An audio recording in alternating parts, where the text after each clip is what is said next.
righty, fellas. Ford or Ram. Both of these trucks are very relevant. 2025, 2026. I'm gonna try to skim through it and just kind of underline things either or. So I know I'm opening a can of worms, but here we go. This is my third 23 plus Ford, and this is my one and only 25 plus Ram. But keep in mind, I have a lot of experience with you know, the Ram lineup, not so much with the Ford. This is my third 23 plus, and my other two were 7.3s. Then we have the shop and all that, that's different. I'm just talking about vehicles I've personally owned and driven. Anyways, so when it comes to daily driving, guys, I'll just leave it at this. If you're, here I might as well complete the circles around these vehicles. If you're towing and that's all you're doing, and you have a lot of in-town tows to do, it goes to the Ram. Hands down. Ford, you're still just retardation at its finest when it comes to exhaust brake. You're missing the point. Exhaust brake is a joke, but we have a 450 in my case. These brakes are massive. So do I hate the principle of using my brakes? Well, you kind of need to use your brakes, but technology is wonderful nowadays, and Cummins has definitely nailed it. And if you think your 19 through 24 is a strong exhaust brake, you ought to try a 25. Whole different ballgame. Love it, love it, love it. That's the best thing about this truck is the exhaust brake on these 25s. If you're on the interstate, this will keep you alive, and it kicks in, and it's within reason as far as exhaust braking. You'll maintain your speed down the hill more or less. And this will maintain speed plus slow you down if you need that. Anyway, so that's the crucial point. Now, if you're just bobtailing around town,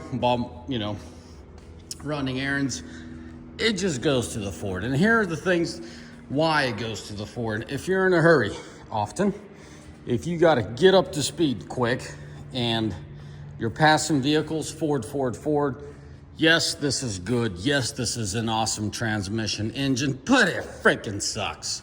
When you get on it, this thing's lost. It does not take off on you. No, it's not the transmission. Love the transmission. I prefer the 8-speed over the 10-speed. This thing got girth. I mean, it's just wonderful. Phenomenal transmission. I don't know if Cummins is sleeping or Ram's sleeping. Get your crap together and tune this engine up, because this is retarded. If you're slow with the pedal and you lean into it and you're never in a hurry, or just roll into it within a reason, it is fine. It gets up, it goes. But as soon as you do that, yeah, it's just like retarded mode. You're not going anywhere with that Ram. Your 1997 3 is going to keep up with you. Well, I'm kind of exaggerating, but I am so annoyed. I can't wait for the aftermarket to fix that, or the OEM to get their crap together. Where this thing, the 23 plus 7 or 6, 7. I mean, even the prior ones, Ford just freaking hauls. And you bags to ask the question, for how much longer will the transmission, the engine last? I can't tell you, because my 23 plus got traded in at 10,000 miles. My 24 was traded in at like 35 for this thing. Well, shortly after I bought this thing. And now this one's for keeps. I got a lot of plans, or I have a lot of intentions for it. It's just a new venture, and it's a new demand that we're getting. But anyways, I'll keep you posted on it. If everything works out, you guys are gonna have a bunch of weird videos telling a bunch of odds and ends. I tried the RV world. They're a joke. I mean, there's plenty of work locally to do bumper pull and fifth wheel. It's just they're running the operators into the ground at $90 an hour. It's a joke. You can't afford an employee at $90 an hour to the truck. So anyways, off to the next one. If you're never in a hurry, if you just live out in the country, slow and steady, here's the kick in the pants. Here's what pisses me. I can't accept this to no end. The way my day-to-day, they average. Sometimes I'm doing more towing than idling or sitting around, but overall, my life is pretty much the same. It averages out after a week or two, right? The way I use my trucks, you ready for this? This truck blows this truck out of the water on fuel economy. I cannot accept that. It's just the dumbest thing Ram can do. That's why I said, Ram or Cummins, get your crap together, because the way this thing's tuned is a joke. And I mean, it's a joke. You guys got the hard parts in here. This thing is very promising. I understand you guys don't want to blow anything up, and I appreciate that, but geez, give us a little bit more go-go and fine refinement. You guys really screwed up. Your fuel mileage sucks. The previous tune that they had in this thing, so the original tune that it came from the factory, it was okay. And then I got an update at the local dealership. It was notably better. It was probably 1.5 miles to the gallon better, and that's a big deal. That's really a big deal when retarded Washington has fuel prices at $5 a gallon. I am furious what they've done with Washington and their fuel prices. Anyways, we're not talking about fuel prices. So my daily on this thing comes in 12.5. That's just towing, idling, blah blah blah. You're gonna say you haven't towed with this thing. Wrong. You know, I've towed several trailers, you know, done a couple trips out of town. So what I usually do with this, I've been doing with this for a little over a year, or a little over a week. So I got a pretty good idea where the fuel mileage, and the fuel mileage is far better in this than this. You ready for it? This thing hangs in 14.5. Idling, around town, towing, in town, highway, towing, just like I use this thing. 12.5, 14.5. It just kind of sits in there. Like, I've seen 14.1 once. It usually does 14.4, 14.5. That's the life of this truck, which is really disappointing, guys. So back to that guy that putt-putts around town, takes it easy on the country roads. This fuel economy sucks. You do that with this Ford, you're gonna get far better fuel economy, same thing, longevity, it's a matter of time. But so far these 6.7s, you know, as these 19s and 20s are coming up with these high mileage, they look promising, but you're not gonna argue the fact, the complexity under this hood. It's there. It's just so many more plastic clamps that can go south on you. So to catch 22, what are we gonna do? We're gonna take it easy. There's only gonna be 2 operators in this truck. It's not gonna be up for grabs for just any driver. There's gonna be 2 specific people driving it, and I'm one of them. So another guys I fully trust. So watch it real closely. Don't overheat it. You know, gimmicky stuff like that is a joke, but with due time, probably we'll see how it is. I'm saying 100, 150,000. Swap all this plastic under here for fresh and move on with life. You're gonna say this ain't no better. Well, if you look past all the, not look past it, but like, so the new generation of trucks, semis, the semis started doing this first, and now the pickups are following. They're trying to go away as much as possible with extra wiring. So if you look here, like, once they get this thing fine-tuned, obviously they're not gonna give you 2 times the length and fold it in half and wrap it, right? So with time, it's gonna clean up, but it's like, this isn't like plastic, what am I trying to say? There's nothing to this besides a protector, right? Plastic protector, protector, protector. You know, that's a stout hose. So Cummins definitely leaps and bounds more solid as far as thought process and cleanliness and safety. That's a huge safety factor, because I don't know, Ford, what you're thinking with this crap. But one of these let loose and you're on the side of the road looking like a choo-choo train, smoking up. Anyway, so there's such different vehicles in different realms, in different categories. So fuel mileage is no big thing, and daddy pays for all your fuel or somebody pays for all your fuel, then it's irrelevant. Drive your Cummins. I fully believe, okay, I fully believe that they're gonna get their crap together, because as I said, the previous tune was 1.5 miles to the gallon better. Nothing got changed on the truck. It was just tuning. So the second to third, they lost the engine performance as far as aggression goes on low end. That's not a big deal. It still has plenty of power when it comes to towing. It's still dumb when you floor it. Nothing really got changed there.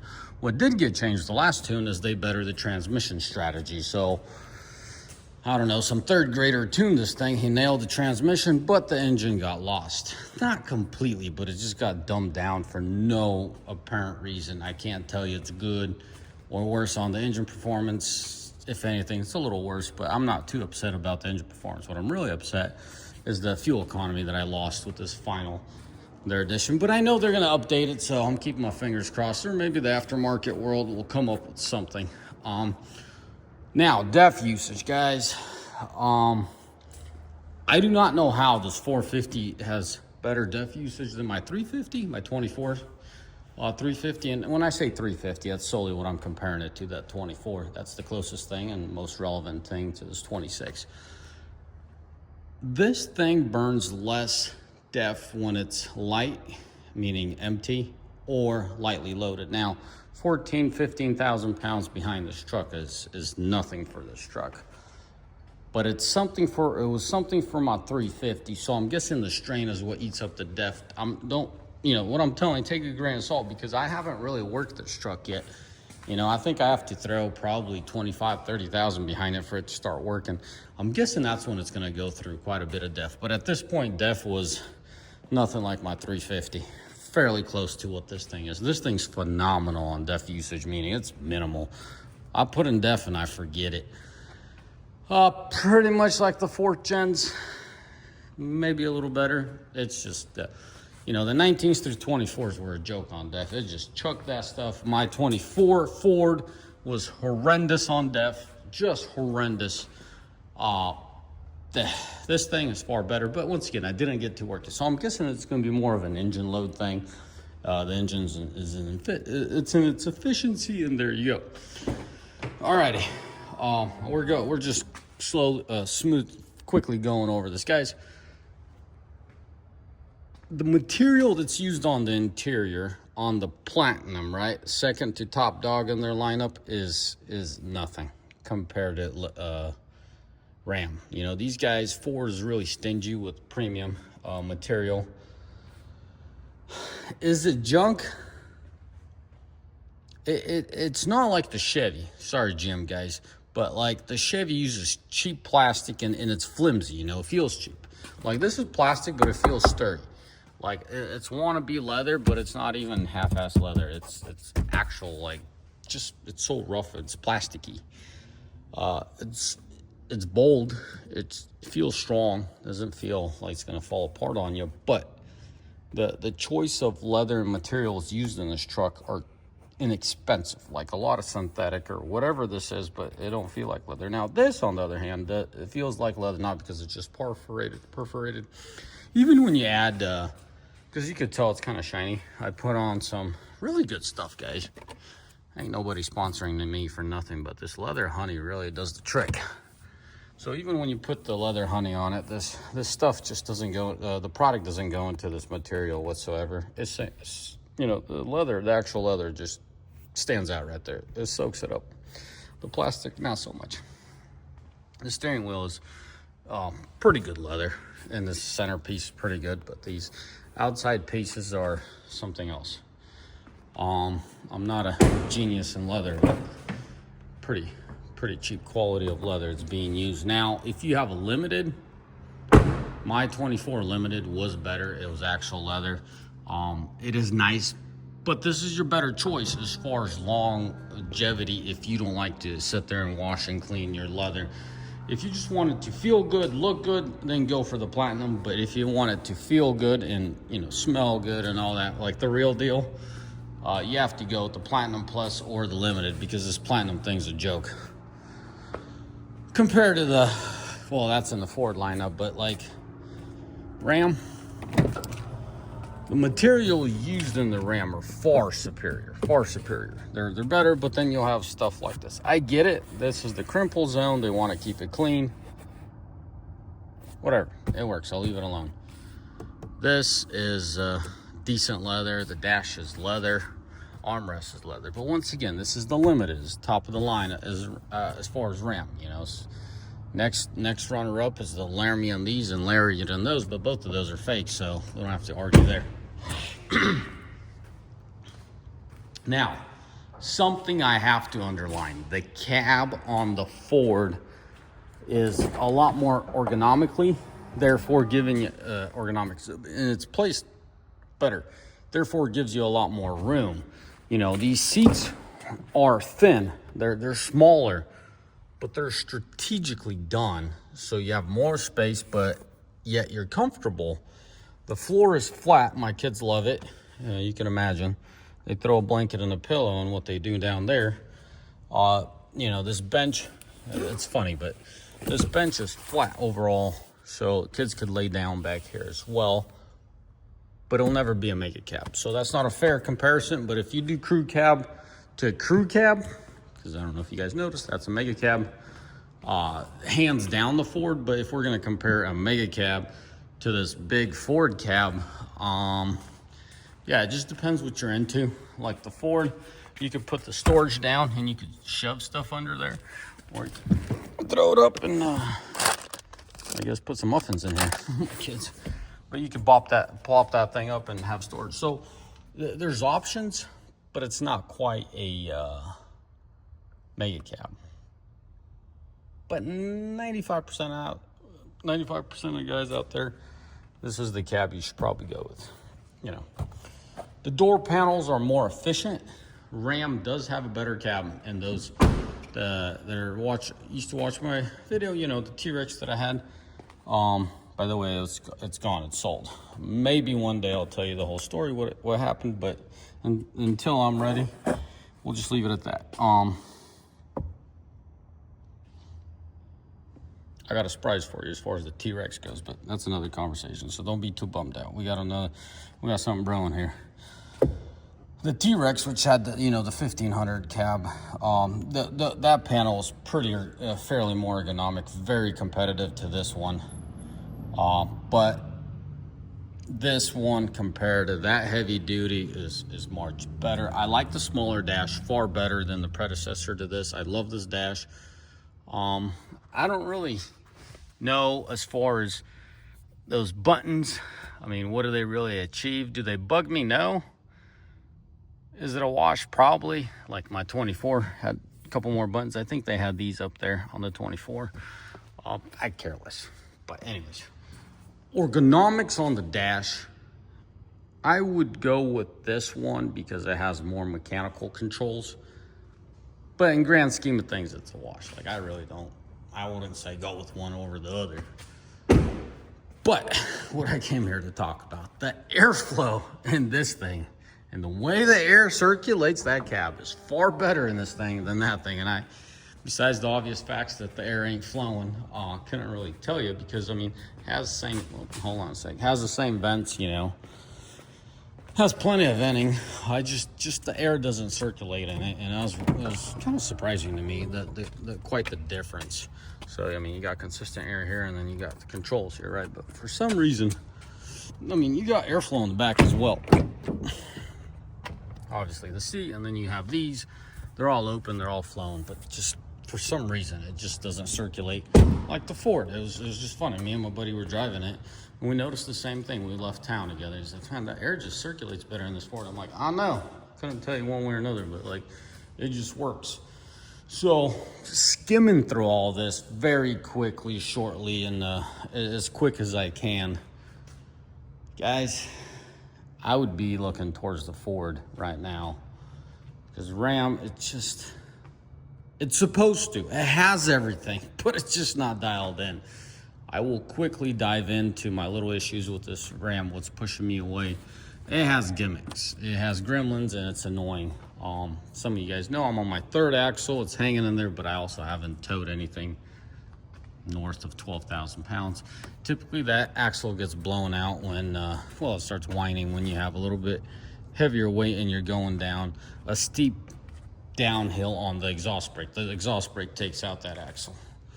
After a heavy load that pushes the truck and the exhaust brake was running, all of a sudden the rear axle starts saying, like bearing damage or something. So this thing don't have that problem because it don't really have an exhaust brake at low speeds. It's a joke. So my trailer control module, we're on the third attempt now. It's waiting for me at the dealership. I got to come in. They got to swap it. it's haywire. It'll go from heavy tow to light tow, and if you guys tow, that's a big issue. You get on your brakes and all of a sudden the thing went from heavy to light and you don't really have trailer brakes. Oof. That's a recipe for rear-ending somebody, and good luck explaining to the officer why you're in this accident because your trailer brakes gave out. Oh, you're not expecting your equipment. Cha-ching, here's another ticket. So, probably one of the main reasons why I'm holding off. I just couldn't put my guys up for that kind of screw over. So, maybe in a year, once Ram gets their stuff together, still get messages. They don't affect the way this truck drives, but it's annoying, you know, like you have no trailer and it's telling you your trailer wiring needs to be checked. Never does it say that with a trailer, thank God, right? But when it does not have a trailer, it tells you your trailer wiring and it tells you the left turn signal, and it's weird. Ford, please, please, please get your crap together. Spend some time aggressively, fine tune these things on the engine. Get these gimmicks out. Overall, I love my truck. And as my service advisor always tells me, I don't know if it loves you, but okay, cool, let's go. Nice seeing you for the 10th time. But so yeah. Would I buy another Ram?